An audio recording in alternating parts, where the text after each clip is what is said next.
My trip started the second that we got to the airport after passing security and boarded the plane. We were on the plane for 9 hours and 5 minutes to arrive the next day at 9 a.m.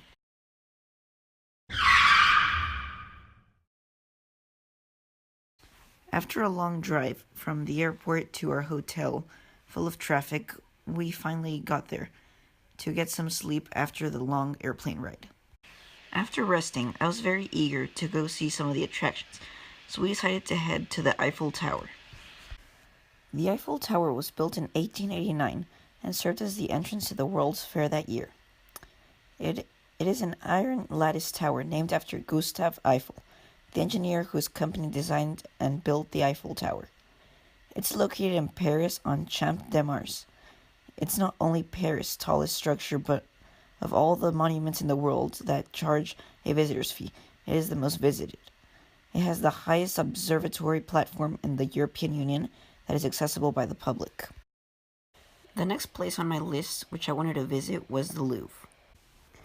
The Louvre, or the Louvre Museum, is one of the world's largest museums and historic monument in Paris, France.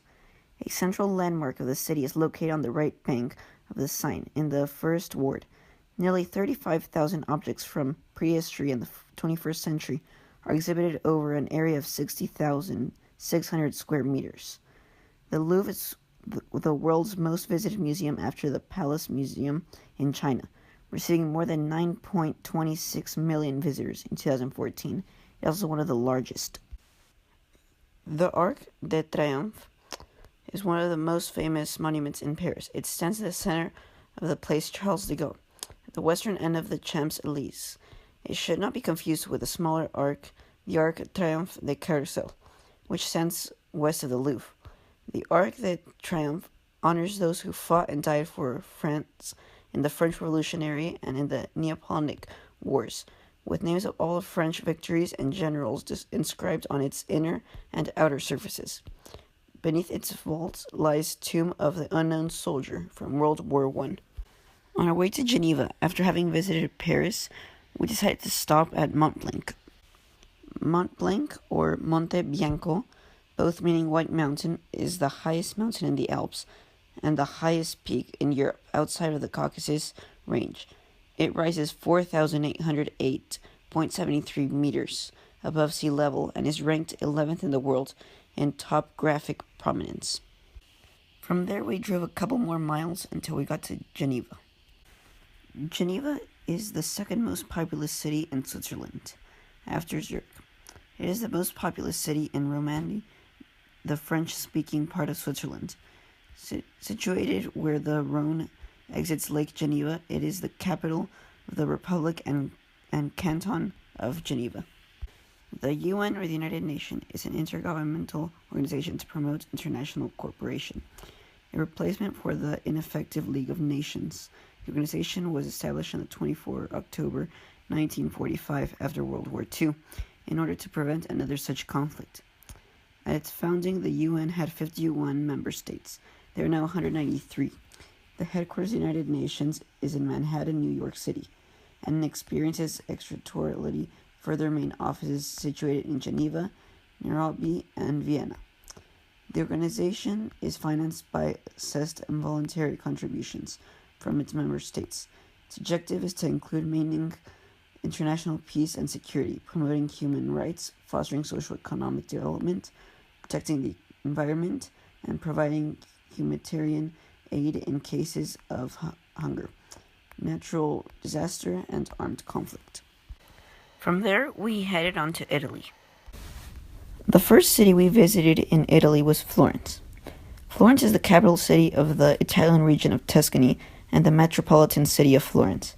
It is the most populous city in Tuscany, with approximately 380,000 inhabitants, expanding over 1,500,000 in the metropolitan area.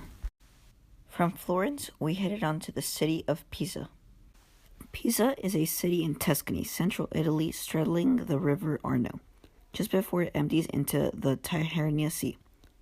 It is the capital city of province of Pisa.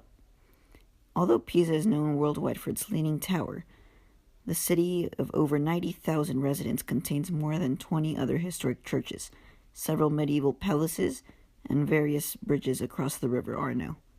Much of the city's architecture was financed from its history as one of Italian maritime republics. We then drove on to Monaco. Monaco is squeezed into just 200 acres, which makes it the second smallest country in the world. But what it lacks in size, it makes up for in attitude.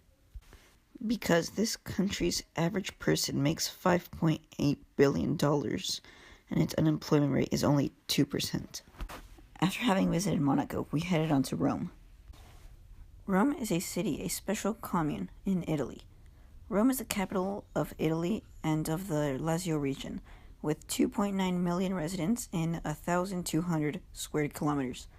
It is also the country's largest and most populated commune and the fourth most populous city in the European Union, by population within city limits. The metropolitan city of Rome has a population of 4.3 million residents. The city is located in the central western portion of Italian peninsula, within Lazio along the shores of the Tiber River.